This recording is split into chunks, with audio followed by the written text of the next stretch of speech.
All right, then let me open us up in prayer and we can begin. Dear Lord, thank you for this time that we have to learn about the Reformation. I just ask, Lord, that this edifies us, that we learn this information so it will benefit our understanding of how you work in the world and, of course, our history as a Protestant church. In Jesus' name, amen. So, Reformation history. And to begin, we need to start pre-Reformation, okay? So, before the actual Reformation. So, during the Middle Ages, which scholars usually date around 500 to 1500 AD, kind of give or take. It's kind of hard to actually narrow down exactly when it starts, when it ends. But you can just kind of say circa 500 to 1500 AD. That about 1,000-year range. All right, so during the Middle Ages, the Catholic Church rose to become one of the largest and most powerful entities in Europe. It had some of the largest landowners, asserted its authority on nations and royalty, and even claimed to own the keys to heaven. So it had great power and great wealth. However, it also lacked piety and dignity. The popes who ruled, and there were many, just to give an example, between 882 and 998, there were approximately 35 popes. All right. So the popes, many of them were corrupt, and they were power hungry, and they were money hungry. All right. They desired power and influence, and they didn't want to share it. All right. So the popes of the Middle Ages believed they had ultimate Christian power and leadership. It belonged to them. They were the mediators between God and man. They were God's mouthpiece on earth. They ruled. All right, what they said was law. What they did, according to them, was God ordained. All right, so they then clashed with the nation states and their rulers, especially when they did try to reform the church. And the popes tried to preserve their power, but eventually it was on the decline around 1300 to 1517. All right, it started to go on the decline. And 1517 is a very big date, which you are going to find out in just a little bit. But during this time, right, this pre-Reformation time, you also have a couple of other events. For instance, you have the Crusades. All right, you have the Crusades during this time. You also have monasteries being built, and the different monastic orders like the Dominicans, the Franciscans, etc. You have the rise of scholasticism, so liberal arts and studies of theology. You also have the growth of mysticism in Christianity, which is actually still around today in many denominations and sects. And during all this, Christianity was actually growing and spreading. Okay? Now, the decline of the papacy arises because of their own vices. All right, everyone wanted control, and at one point in 1410, 3 men declared themselves as pope. So you had 3 popes. This event is called the Western Schism.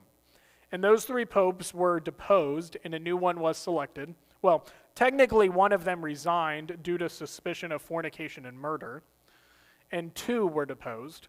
And the new pope, Martin V, served from 1417 to 1431. Now, the council that dealt with and ended the Western Schism, which was called the Council of Constance, also handled what they viewed as heresy. And this brings in one of the first pre-reformers, if you will, John Wycliffe. John Wycliffe, who lived from 1329 to 1384. So the council decided that Wycliffe was a heretic and that his bones should be dug up and thrown into the Swift River near Lutterworth, England. So what Wycliffe is known for and revered for by Protestants is that he opposed the papacy, teaching English nationalism and how the English should not give money to the papacy since it was under the control of France. The money instead should be spent in England. And he also called for moral church leadership and that immoral clergy should not be in office. Wycliffe taught that Christians do not have to submit to an immoral pope and called out some of the popes for their greed and corruption. He also taught against relics, or using relics, the cult of saints, revering saints, and pilgrimages. So he taught against those three things, using relics, the cult of saints, and pilgrimages. He also taught against indulgences, which was a way for people to buy a loved one out of purgatory. And Wycliffe denied the doctrine of transubstantiation, which taught that Christ was physically present in the Lord's Supper, and that's still the Catholic view of the Lord's Supper today. Right, that Jesus literally becomes the bread and drink. Yet his greatest contribution, perhaps, was that he translated the Bible into English, the common vernacular of England, and he translated it from the Latin. The Catholic Church taught that only the church could interpret the Bible, not the common folk. All right, so this was obviously against the Catholic Church, and they did not like that. Okay, so that's John Wycliffe, and they deemed him as a heretic in the Council of Constance. Yes? Yes, if I remember correctly. I didn't put it down, but I'm pretty sure he did at the end. Yeah. I think he was, if I remember his story correctly, I think was he the one that was betrayed, or was that William Tyndale? One of them was betrayed by someone. It might have been Tyndale, but because Tyndale also, and I'll talk about him in just a moment, but he also translated the Bible. But one of them was betrayed and was turned in because of it. But I think they both were martyred, if I remember correctly. So, yeah, some of them, yeah, and so does Tyndale. Tyndale was in hiding for quite a while too. So, did you find something? Oh, okay. I thought you were looking it up real fast because I didn't put it in my notes. But I'm pretty sure you're right. I think he was burned at the stake. Now, a student of Wycliffe's followers, so not a student of Wycliffe, but a student of Wycliffe's followers, who were called the Lollards. That's who Wycliffe's followers were called, the Lollards. I don't know why. I'm pretty sure I read it and I just didn't write it down, but I don't remember why they were called that. But this follower was called Jan Hus. Jan Hus. He lived from 1373 to 1415. He also argued for church reform along the same lines as Wycliffe, and he also denied transubstantiation and the selling of indulgences. Hus also taught that a Christian's only authority was the scriptures, and he denied the Pope as the head of the church. Jesus was the head of the church. The Council of Constance also condemned Hus as a heretic, and he was burned at the stake. I did put that in there. He was burned at the stake in 1415. Yes? Okay.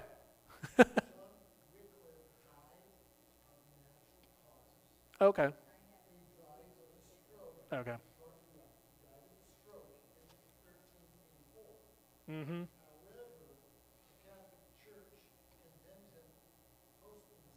Right, that's what we were just talking about. That's what it was. Yeah, we couldn't remember if it was Wycliffe or Tyndale, because they both are very similar because they both translated the Bible. Yeah, and they're both English. So, and they both have Y's in their name. W-Y or T-Y. I think it was Tyndale that was betrayed. It would have been Tyndale, obviously, then that was betrayed. And I think he was stuck in prison for quite a while, I think before he was actually killed, if I remember correctly.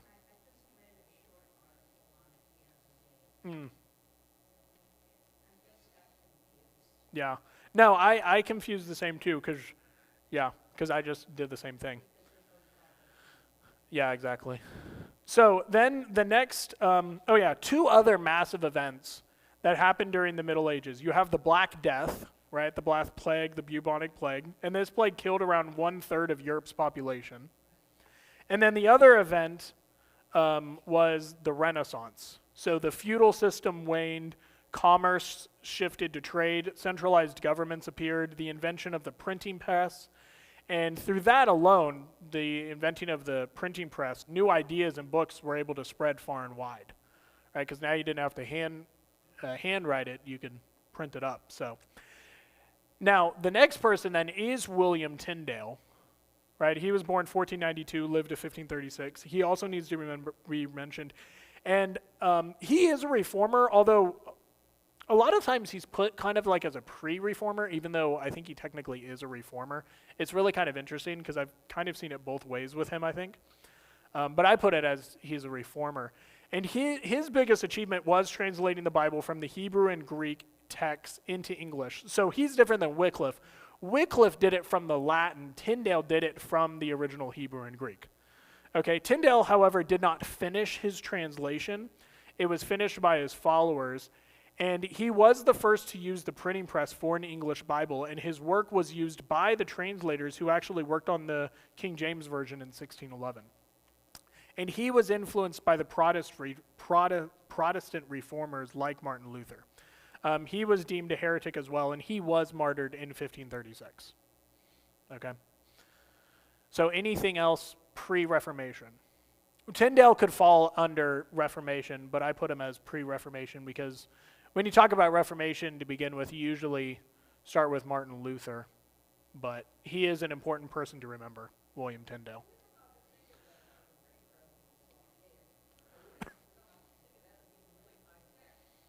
Oh yeah. That like changed the entire world. Mm-hmm.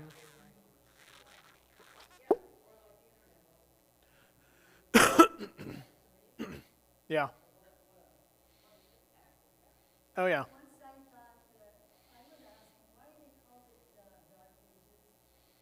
Oh yeah, the Middle Ages, the Dark Ages, yeah.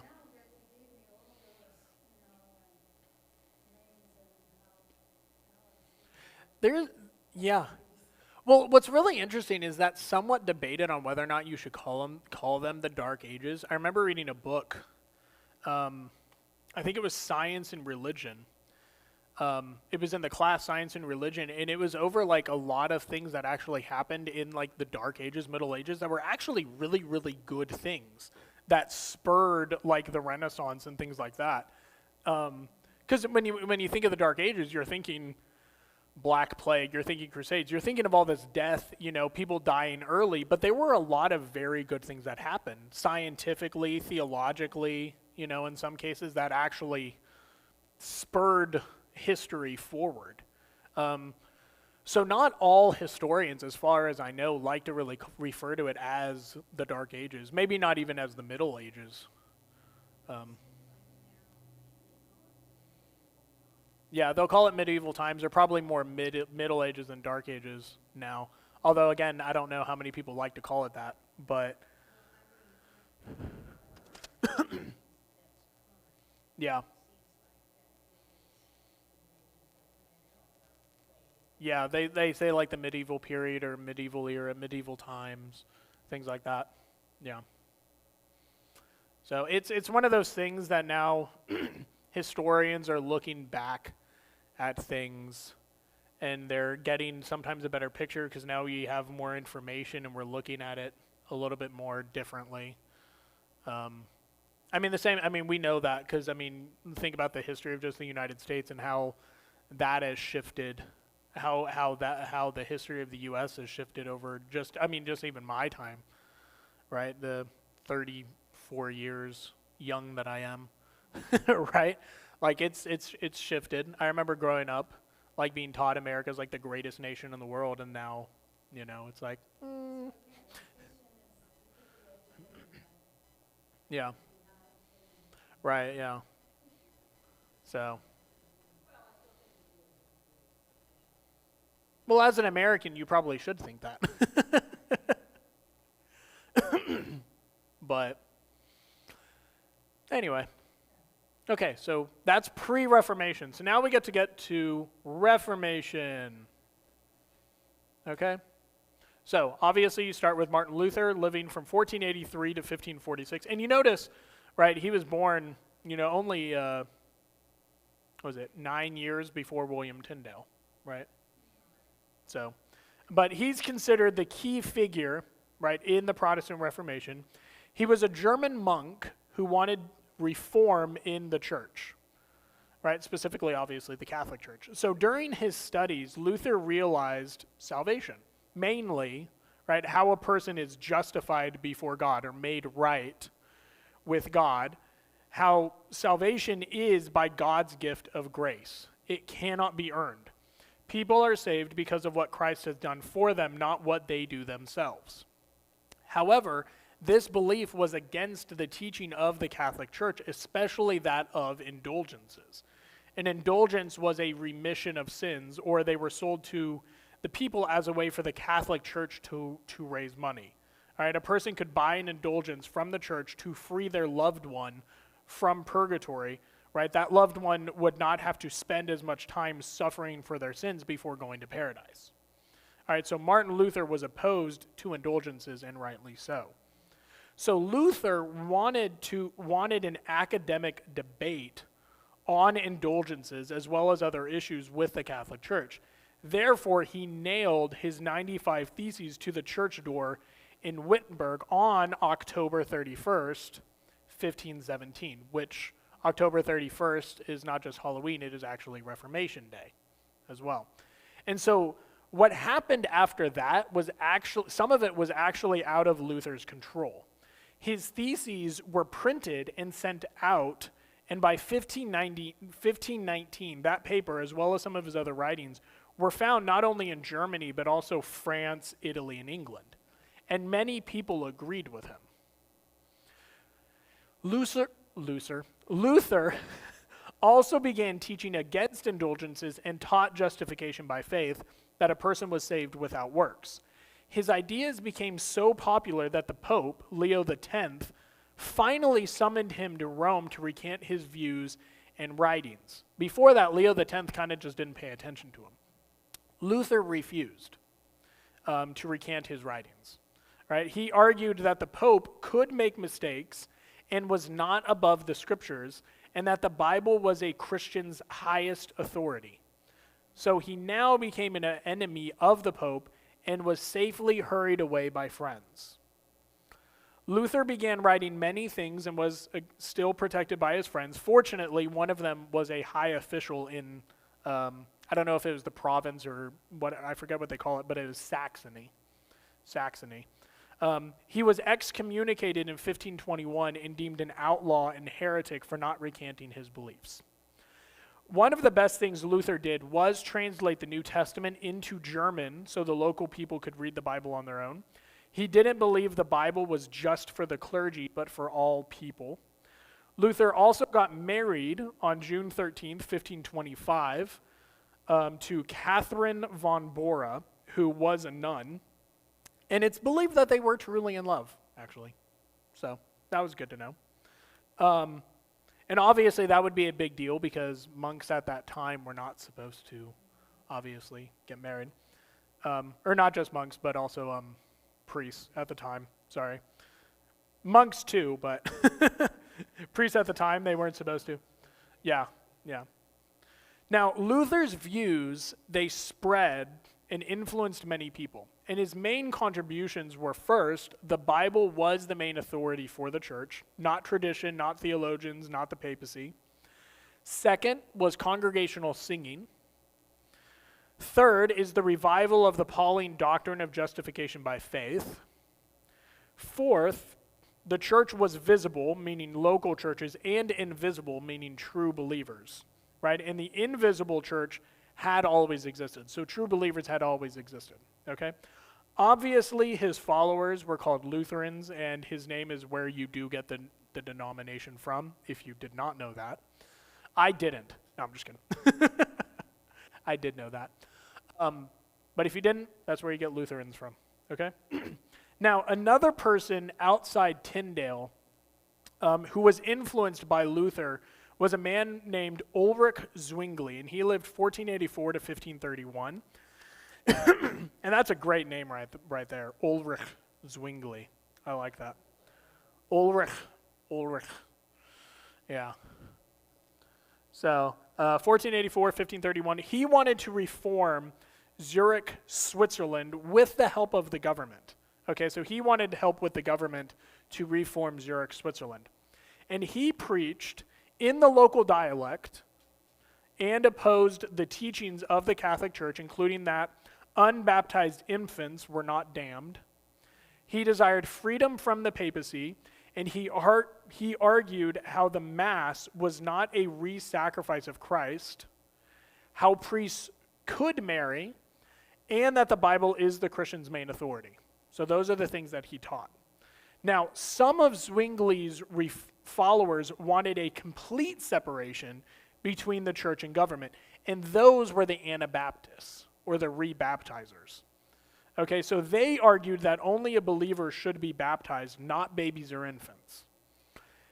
There were many groups of Anabaptists with particular theologies. Some groups were strict biblicists, meaning someone who uses the Bible and only the Bible really as their source of knowledge and authority, like the Swiss Brethren. Many were also pacifists. One such member was Jacob Ammon, who lived 1644 to 1711. He took some of the brethren and had them wear plain clothes, and his followers became known as the Amish. So they originally started off as Anabaptists. Another Anabaptist was Menno Simons. He lived 1496 to 1561, and he was also a pacifist, and he was the founder of the Mennonite Church. Other Anabaptist groups and people were quite radical, however. They were revolutionaries, they were violent, and some of them honestly were heretics.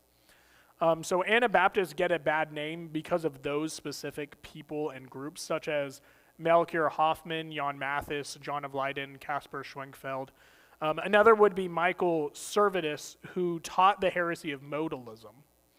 And Servetus is connected to John Calvin, who we're just about to talk about.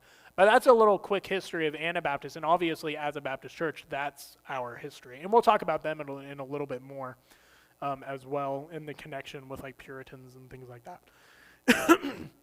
Now, the next person is John Calvin, and I'm sure we've all heard of John Calvin.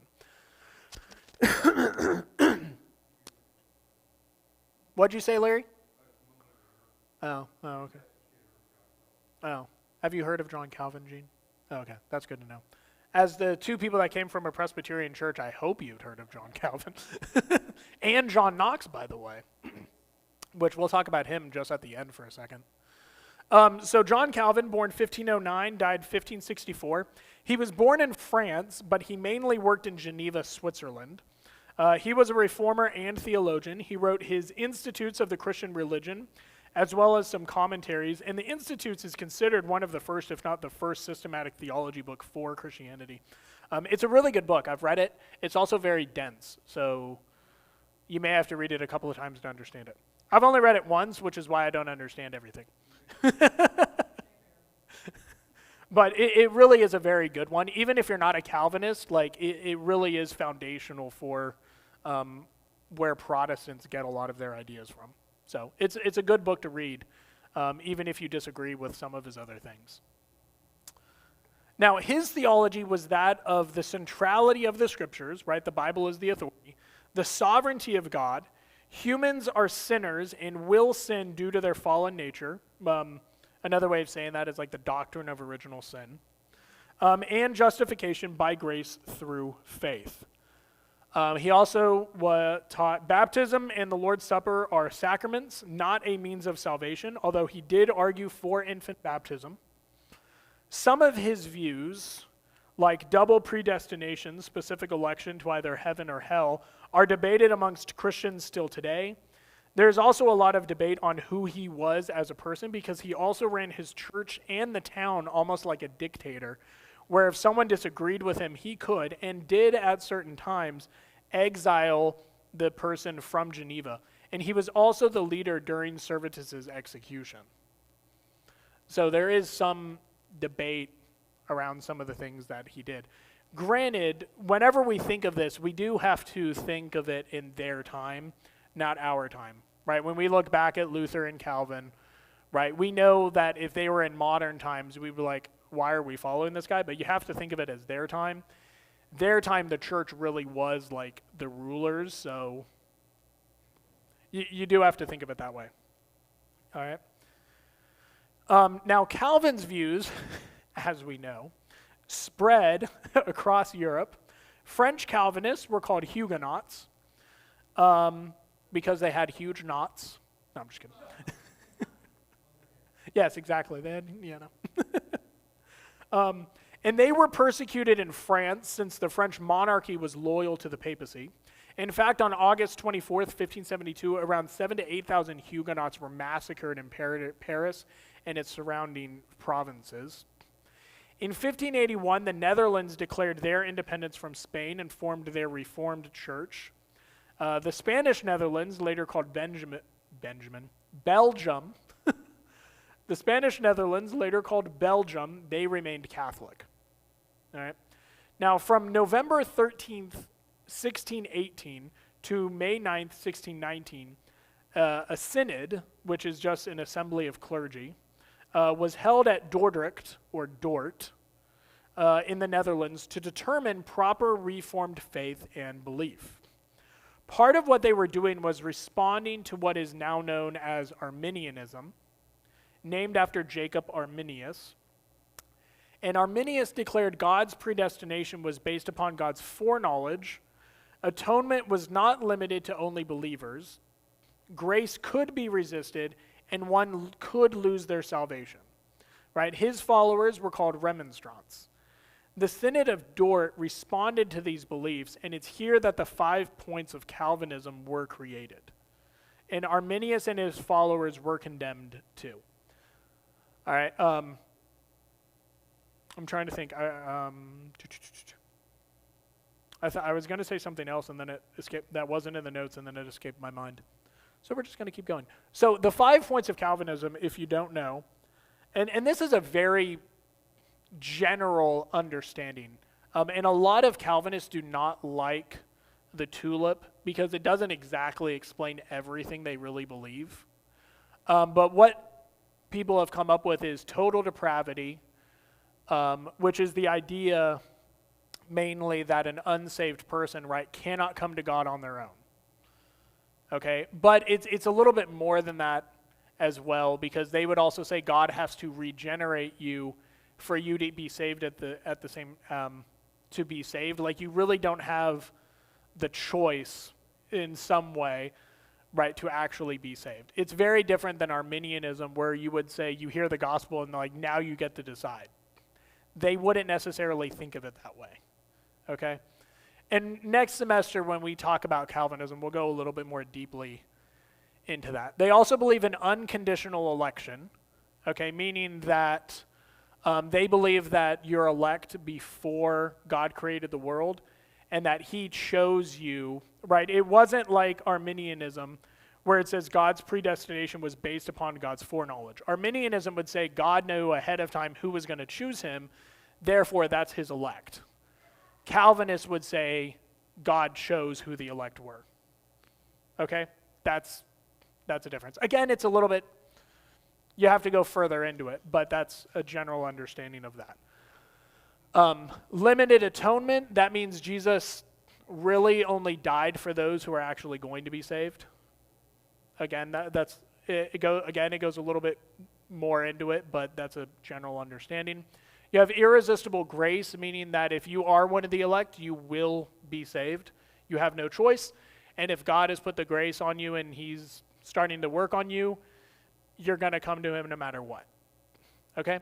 Again, you have to nuance it, but that's a general understanding. And then perseverance of the saints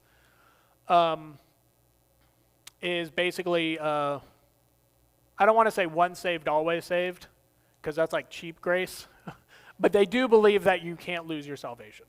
And to be fair, not all Arminians believe you can lose your salvation either.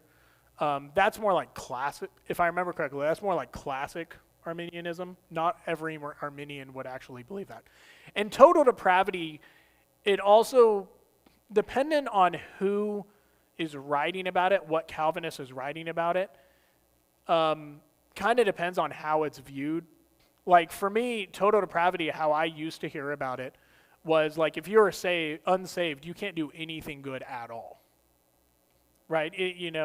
Everything you did, even if you would think of it as good, right, it was actually bad because you weren't saved.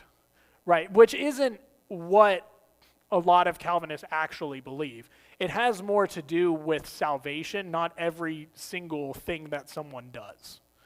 right? It's not like they can't save a child and that them saving the child is being selfish, right? Or them eating, a bowl of Cheerios is sinful, right? So I didn't really understand Calvinism's understanding of total depravity, or at least not all of them, until I actually read Louis Berkhof's Systematic Theology and how he explained it. I was like, oh, well, if this is what total depravity is, then yeah, of course I believe that. That totally makes sense to me.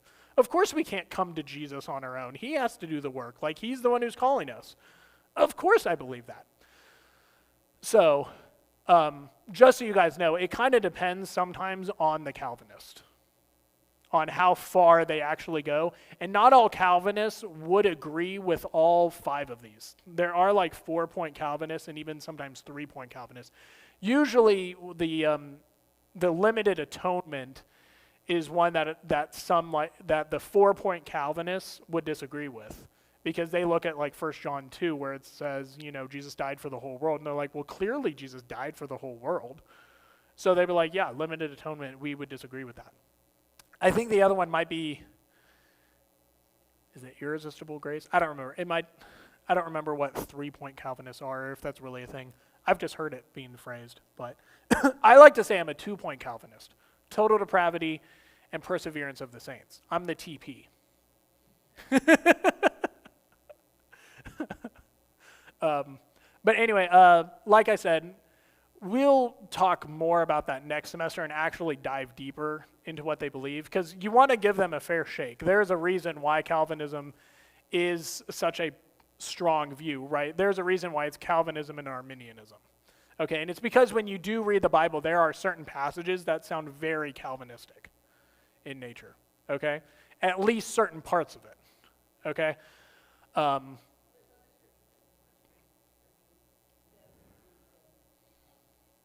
Arminian, no, right. No, and I would agree. I would agree with you, yeah. That's why I was saying there's a reason why it is around, why Calvinism is around, is because there are many passages in the Bible that seem very Calvinistic. Like, when you read the Bible, you can see how a person can be a Calvinist, right? Even if you disagree, you can read it and you can see why a person would interpret it that way, just like you could with an Arminian. Some beliefs that some people hold, you're like, I don't know where you got that from. But Calvinism, Arminianism, you can see where certain people get those beliefs from. Okay?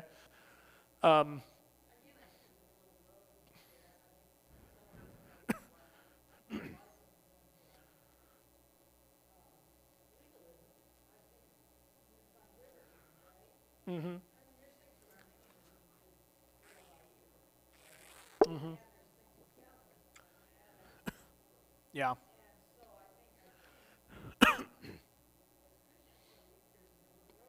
Yeah. Have you? Well, I know that. I know you're not. Oh no, I don't agree with that at all. Yeah, or I mean, I do agree with what you said. I don't think you need to be labeled. I think it's sometimes helpful in understanding sometimes like a person's point of view, but my take is because Arminianism, Molinism, Provisionism, Calvinism, they're all man-made systems trying to understand the Bible. They're going to have flaws either way, right? None of them are going to be absolutely perfect. It's impossible.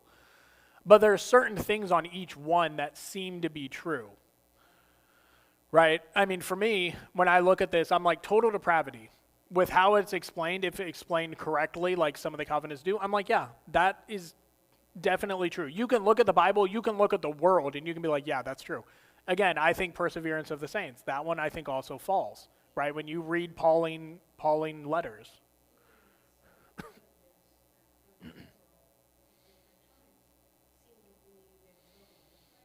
Mm-hmm. Yeah. Yeah. A lot, yeah. Yeah. um,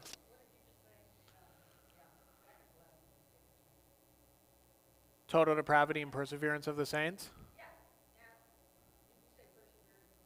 No, I do believe in perseverance of the saints. I think when you look in Pauline literature, you do find perseverance of the saints. Yeah. Well, and Calvinism is mainly about, I think John Calvin is mainly about salvation. When he's actually looking at a lot of his views, what's happened is that Calvinists have spread it out to almost make it like all of life. And some people have even said, like, John Calvin wouldn't even be a complete Calvinist today.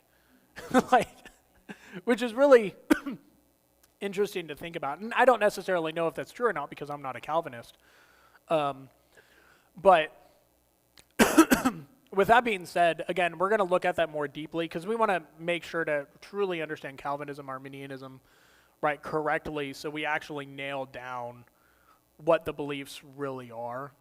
Because we don't want to generalize a belief system and just kind of stick them in a box and be like, oh, well, you believe this, so this is just what it is. You're completely wrong. When they could, I mean, again, there is a reason why Calvinism was so popular, and it was the way for a long period of time. It's waned. They did have an upshot of it, I think, in the early 2000s and 2010s, I think, with, I forget what the movement was called. It was like the New Reformers or something like that. Young Calvinism or Young Reformed movement or something like that.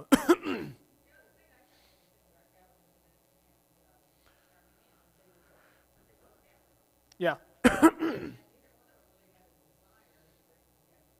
Mm-hmm. Yeah, because Reformation, remember, Reformation is to reform the church. They weren't trying to actually break. They just wanted the church to actually follow the Bible. In fact, Paul Washer actually makes this really interesting claim. He goes, you know, the reformers were trying to be biblical. They weren't trying to be reformers. So when you're studying these people, like, be biblical. Don't just follow Martin Luther. Don't just follow the Puritans because you like them and what they say. Like them and what they say because what they're saying is biblical. Don't try to, you know, be what the Bible is telling you to be. Don't be like these people, basically. It's kind of like the imitate me as I imitate Christ, what Paul says to the church, right? And so, yeah, that's a good point, though. They were trying to reform the church.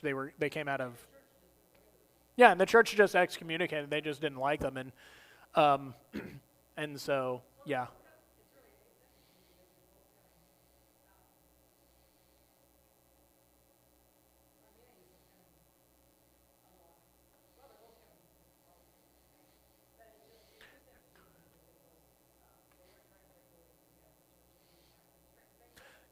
Yeah, that's what they were trying to do. They were just trying to straighten the things up. And what's really interesting is also when you look at, you know, Arminianism, right? Because classic Arminianism. Hold on, I'm gonna give her back. Yeah, right. Then you're gonna get one of them, Sam. Larry, we need a diaper, flushed. Can you go do that? Yeah, no, you said you did, and then you flushed it down the toilet. So there's a really, what was I going to say? Arminianism has a really interesting kind of history as well because it got really popular with the Wesley brothers, right? And Arminianism, like the history of it, like you have like the Reformed tradition, which you usually think of as Calvinist, but you also have like Reformed Arminianism as well, which is like the immediate history of it, is that they're trying to reform the church. And they are, again, trying to be as biblical as they can. They just differ on certain things with Calvinism. Okay, and then with that, there's an interesting book by Norman Geisler called Chosen But Free. It's a really good book. And he's the one who actually showed me, just reading the book, he actually refuted Molinism, which was really interesting. It was a great viewpoint. And when we talk about Molinism, I'll talk about this again. But his point was like a lot of people, right, when you think of, you have a lot of people kind of in the middle, right? They're not like far Arminian, they may not be far Calvinist, right? You do have those types of people, and usually you don't want to be one of those types of people. That's usually not how you go. But unfortunately, the most popular people are usually those people.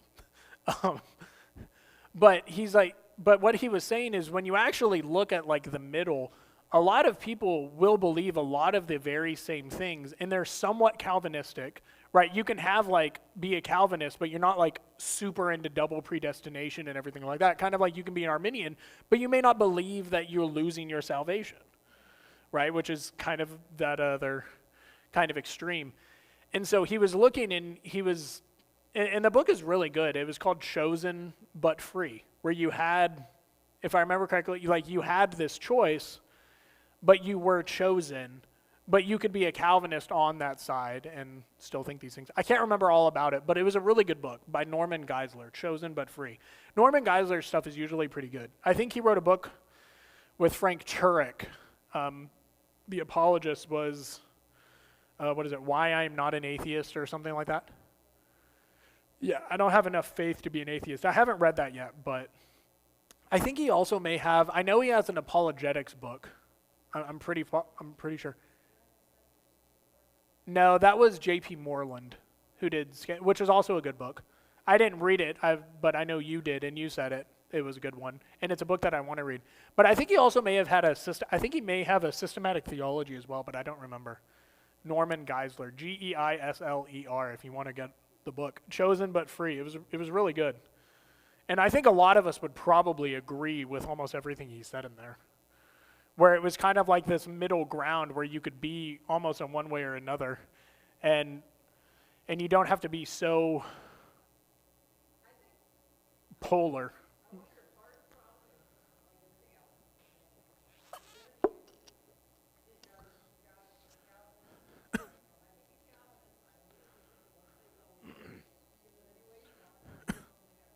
Right, which no good Calvinist would believe. No, they didn't. No, and no good Calvinist today would ever teach that.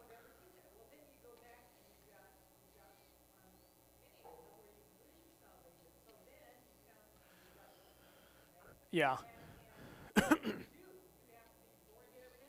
Oh yeah, well, and the Wesleyans, they had the holiness movement, which is a very interesting take on the Holy Spirit, where you basically could be like perfect after salvation, from everything I understand, which is really strange. Yeah, sinless to perfection. But no, right, the Calvinists, when you think of Calvinists, sometimes you think of what's called antinomianism, which is basically you can just do whatever you want because you're saved. But and Romans 6 is actually combating antinomianism. And no good Calvinist, like if you had talked with John MacArthur or R.C. Sproul or Voddie Baucham before they died, and you asked them about this, they'd be like, no, that's completely unbiblical. That is not what the Bible says. The works prove that you are saved. They would call that, as Bonhoeffer called it, cheap grace. I think he's the one who said cheap grace. Or no, what was it? Greasy grace, that's what he called it. A lot of us, we call it cheap grace. That's what you find, unfortunately, in a lot of fundamentalist, like independent Baptist churches, you find like that kind of cheap grace, unfortunately. Yeah. No. I grew up with it mainly. I found it a lot growing up in the independent Baptist churches. Yeah. And once saved, always saved, and it was basically, in a sense, hey, you get saved, you get baptized when you're 7, 8 years old, and they think you're saved, and that's it. Yeah. And then, 20 years down the road, they're, getting drunk every night and sleeping around, and then they're like, hey, you need Jesus. Oh, I found him when I was 7, I'm saved, and I'm fine. Yeah. But anyway, we'll talk more about Calvinism later. Next.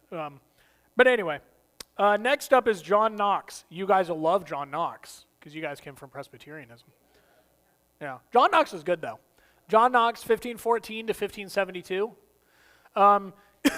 He brought Reformed theology to Scotland, and he was influenced by Calvin.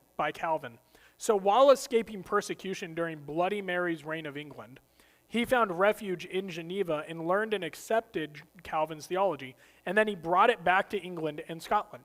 And through Knox is where the Presbyterian Church traces its history back to.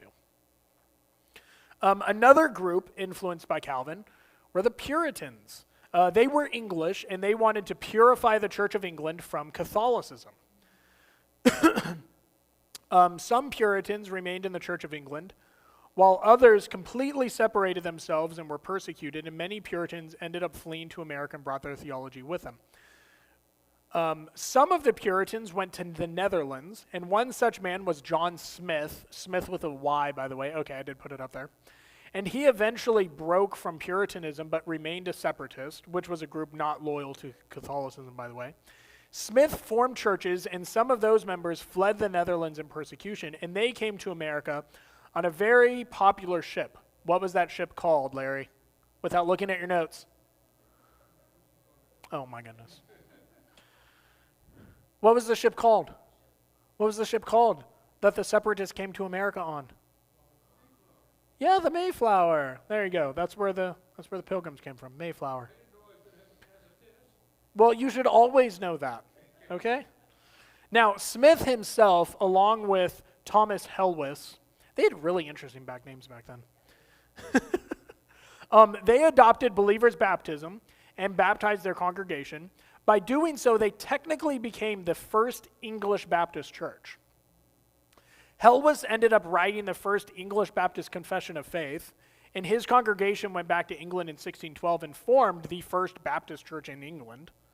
His group were known as General Baptists, and they held to an Arminian view of salvation, and those who held a more Calvinistic bent were called Particular Baptists, and these believers influenced Baptists in America. Now we get to the English Reformation. Okay, so the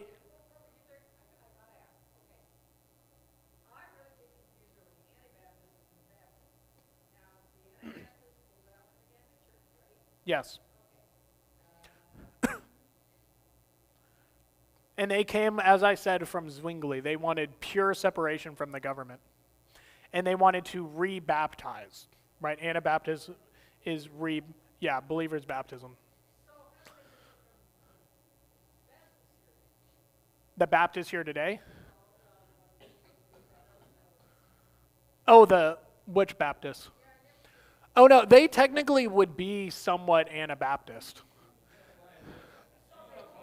But yeah, they would be the same. So any kind of Baptist, because what I left out is that one of them actually joined like an Anabaptist group. I just didn't give all the history, but the history with the Anabaptists is there. That's how John Smith and like Thomas Helwys, how they got that view, was through the Anabaptists. Yeah, I just didn't add all the information because, yeah. When you think of Anabaptists, it's like the first Baptist, basically. Yeah.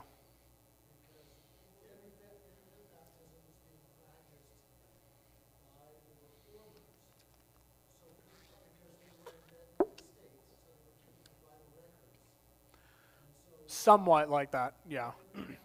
But some of them actually did believe in infant baptism, though. Like how you would think of as like it's a new form of circumcision. It wasn't just, some of them would have been through the state, but some of it was really just their theological view. A lot of the Reformed do, yeah. Presbyterians, Lutherans, Anglicans, I think they also do it. Anglicanism, did you guys hear about Anglicanism? You guys hear about that? They split. There was a huge split because they made the Archbishop of Canterbury a woman, and so part of the Anglican Church, GAFCON, I forget what that stands for, they like split off and were like, yeah, we're not with them anymore. So the Church of England had like a huge split. Yeah, really interesting. I don't know much about Anglicanism except like they're like the Protestant Catholics sort of in like their formation of the church, which we're actually going to talk about in just a moment. Like their, not the formation of the church, yes, but like their, how they structure the church. Huh? Yeah, their liturgy, yeah, it seems like that. In fact, I think there is technically a denomination now called like the Anglo-Catholics or like Anglican Catholic or something.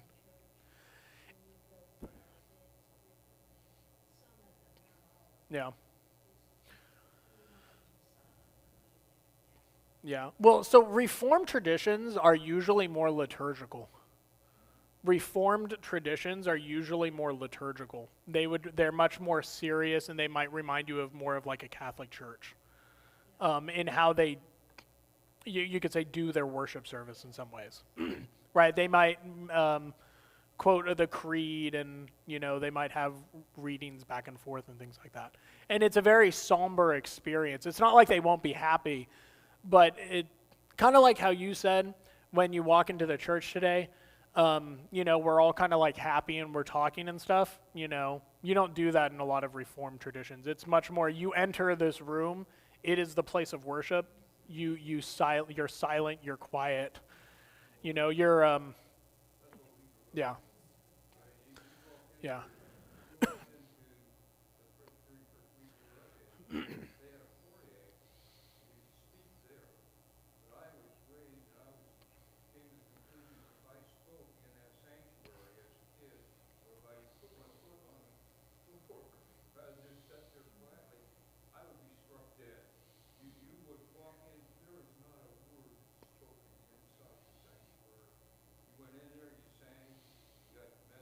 Yeah.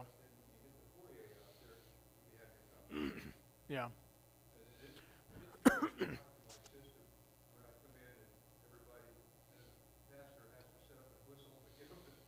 Yeah. That's a very Baptist thing. Was there anything else, Sam, before you wanted to?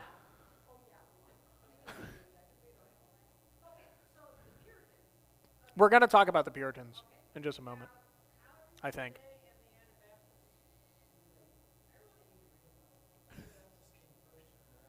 Yeah.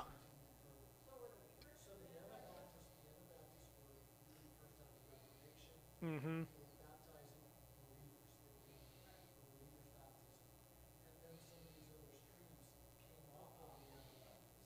So the Puritans came kind of from like the reformers like Calvin, but they were English, and they wanted to purify the Church of England, Anglicanism, from Catholicism. Okay, but that didn't necessarily work, as we're about to find out. Okay. No, that's fine. So, and the reason why it didn't work is because the English Reformation was really more about politics than religion. All right, so the leaders, the royalty, right, hid under religion, but what they really desired was freedom from the Catholic Church, and they wanted power. So Henry VIII officially separated from the Catholic Church due to his many marriages and divorces. The Pope wouldn't give him a divorce, so he severed ties with Rome and created the Church of England, the Anglican Church. And that's where the king, the monarch, right, whether it's really the queen later on, was the head of the church. And it was still very much Catholic. Even today, Anglicans, like I said, are sometimes called Protestant Catholics. The English break with Rome was over politics. The problem that arose was when a new monarch sided with the papacy, like Queen Mary Tudor, Bloody Mary, right, who persecuted Protestants like John Knox, right? And there was always a struggle between the Protestants and the Catholics. All right, so this, of course, led many Protestants to actually seek refuge in America because they were fleeing persecution. Okay, and that's where the Puritans, that's what happened with the Puritans. They wanted to purify the Church of England, and that sometimes worked. That would be fine sometimes when you had a Protestant monarch, because then they weren't necessarily persecuting the Protestants. But then when you had a Catholic monarch, the persecution would start back up, and so some of them fled, and that's how they came to America. Does that make sense? Okay. Now, you did also have Catholic reform. Okay? So it is interesting to note that the Catholic Church did try to do some social and moral reforms during the time of the Reformation and even before. New monastic orders were formed, orders were reformed, and this Reformation dealt with social and moral development and spiritual growth. So one such group were the Jesuits, formed by Ignatius of Loyola. He lived from 1491 to 1556. His group was dedicated to working with the laity, evangelism, and education. In fact, Ignatius believed he was called to evangelize to Muslims, but due to the war with the Turks, his group had to stop in Venice. They were loyal to the papacy, and they became ardent debaters and combatants with Protestants. And some have even suggested that the Jesuits did some of the Pope's dirty work, meddling in state affairs and perhaps even working as assassins. Another expression of Catholic reform was mysticism. These people desired a personal experience with God and claimed miraculous visions and dreams, and they also sought reform. Now, due to the Reformation, Pope Paul III called for the 19th Ecumenical Council in 1535. And it's at this council, the Council of Trent, that Roman Catholicism sought to define itself against Protestantism. And it's here that Protestantism is deemed heretical, right? In fact, the Catholics stated through this council that if a person believed in justification by faith, right, justified by faith alone, they are to be accursed. Let him be anathema. That's the actual quote. Okay? Indulgences were held up. The scriptures contained both the Old and New Testaments plus the Apocrypha. They also desired to further educate Catholic clergy, which led to our understanding of seminaries and universities. And the church also had a list of books that were deemed unbiblical and were prohibited by the people to read and own. In fact, the books were to be destroyed, and a lot of this would be Protestant readings, books, things like that. This council did not bring unity with Protestants. It drove them further apart, and the council only strengthened Catholicism against Protestantism. And when you argue against a Roman Catholic, on justification by faith, you can bring this up. Like when they say they want unity with the church, you can be like, not really. I don't know if they've ever canceled some of what they taught here. I don't really think they have. Like, this is still basically like what they believe, as far as I know. So that is, if you want to call it, Catholic Reformation. Now, real quickly, Eastern Orthodox churches. The Protestant Reformation had little influence over Eastern Orthodox churches. All right, they have their own history, which I'm not going to get into. I also don't know it very well, so I really can't get into it. But they struggled under the Ottoman Empire for quite a while. And the schism between them and Rome was never fixed, although it was attempted quite a few times. But the Eastern Orthodox, right, this is like Russian Orthodox, things like that. The Protestant Reformation didn't really influence them at all. And again, you never have the schism with Rome healed, okay? Even though they are very much like Catholics. The difference, if I remember correctly, is between, oh goodness, not the relics, what is the term called? Not idols. You would think of them as idols, but the term is, No, not saints, icons, what they refer to as icons in the church, right? That was a big part of the schism that happened. Because real fast, you had like the Western church, which you think of as like Rome, and then you had like the Eastern church, which you think of as like Istanbul, Constantinople. And there was differences in the church, and there was a schism about mainly, I think, if I remember correctly, the icons that couldn't be fixed. So the Eastern side was like, psh, we're not Catholic anymore, we're not under Rome anymore, even though they're basically like Roman Catholics in a lot of ways, those churches. And then you have Roman church, the Roman Catholic Church. Now, what's really interesting, and I only bring this up because I had to write a paper about this at Oklahoma. And there's another form of Catholicism, not really, but sort of, and it was, Lebanon. I think it was Lebanon. There was like a church in Lebanon, and they were like they were like unaware or something of what happened. Like it just like didn't hit them or something, and they just like for I don't know how long it was, but for like a really, really long time, they had no idea about the split. And so all of a sudden they're like someone like visits them and they're like, "Oh yeah, who's the Pope, by the way?" And I want to say it's Lebanon. I'm trying to think of the countries over there. It's Israel, Syria. I think it's Lebanon. I think it's like the Lebanese. I forget. It's like something like Lebanese Catholic or something like that. It's Roman. I forget what it is, but it's really, really interesting. And they're kind of like loyal to Rome, but they're not necessarily Roman Catholic. Like it's a really weird thing. And I only remember it because I had to write a paper about it. And I found them, and I was like, this is the most interesting. It was really fascinating. I wish I remembered it, but this was like 10 years ago. Maybe I can find that paper somewhere. 15 years ago, whatever. Yeah, I forget. And it's really interesting because I think it's, again, I think it's Lebanon. If you look at their government, they're like, depending on who is ruling, like, I think it's like the prime minister has to be like this, the secretary has to be this religion, and things, and like the president has to be maybe like this religion. It's really interesting, just looking at it.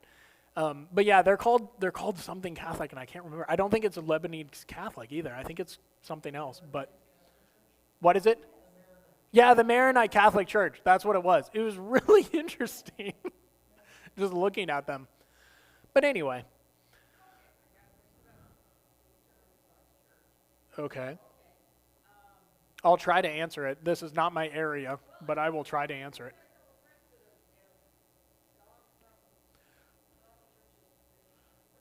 Yeah.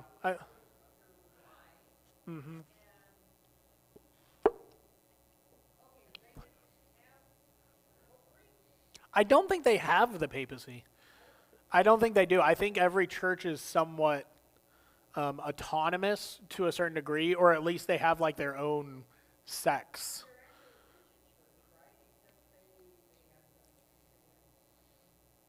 They have what? Yeah.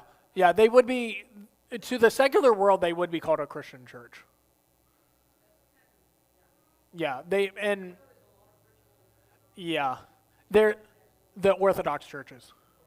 Yeah, but as far as I understand them, they're basically, like their actual belief systems are basically Catholic, except I think on like their icons and stuff like that.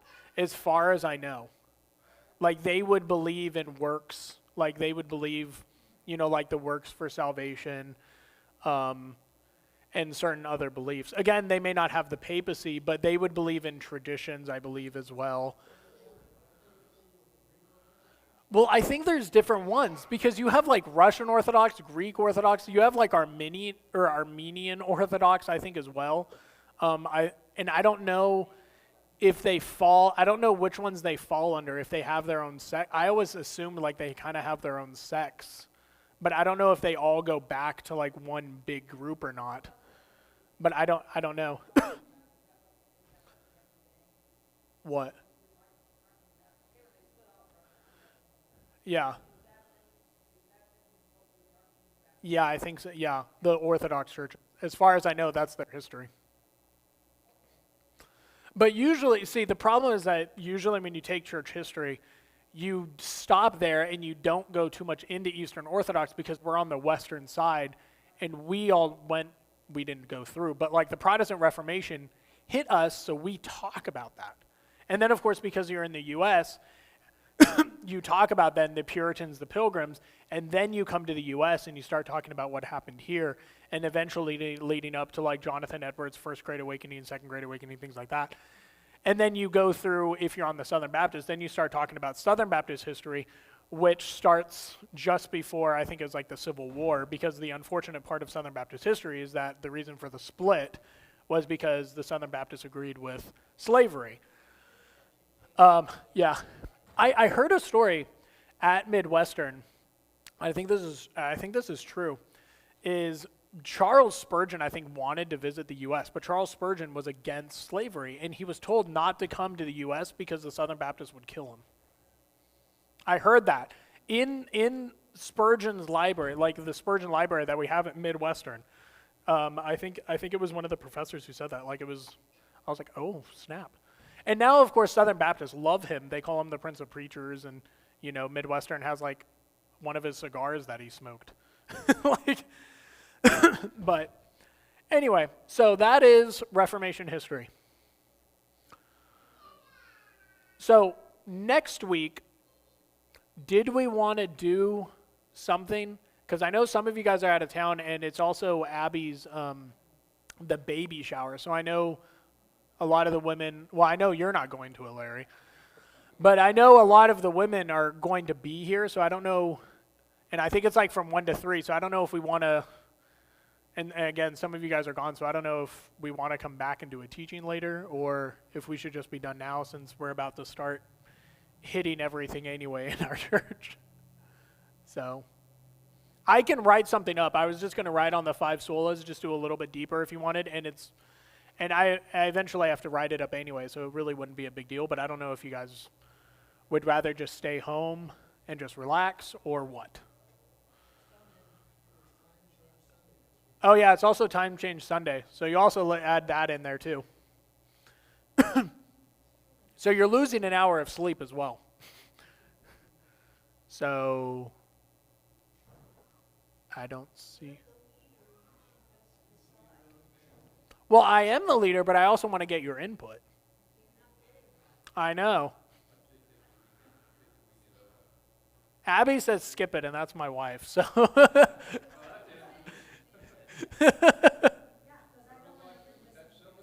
Oh yeah, you don't want to miss anything, so. Okay, we can just skip it. We can just end here then, and then we'll pick up most likely in January. Huh? Yeah. Say that again. I heard that part. What was the?